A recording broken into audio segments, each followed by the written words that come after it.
The Feast for Crows AI conspiracy is really interesting, but I think people are missing something. One of the unfortunate consequences with Gen AI is we now question everything, and for good reason. When I first saw the art for the 20th anniversary edition of Feast for Crows, I was absolutely convinced the images had been generated.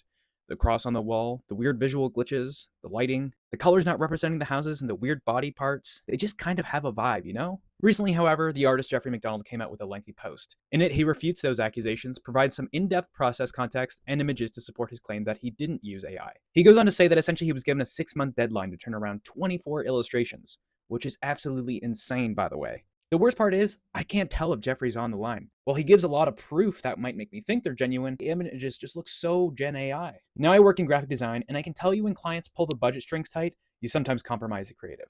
This could mean crunch hours, not enough time in the conceptual phase, and of course, imperfect final artwork. And I'm not trying to say artists are never at fault. They can be. But great artwork comes from proper time in the ideation phase, and constant rigor through the critique and refinement steps. This isn't really a new problem, though. Corporations have been squeezing creatives for years. Just look at the video games industry where crunch time runs rampant, or how Hollywood cuts corners in the concept phase by just doing sequels and remakes over and over. But now to bring it back to AI.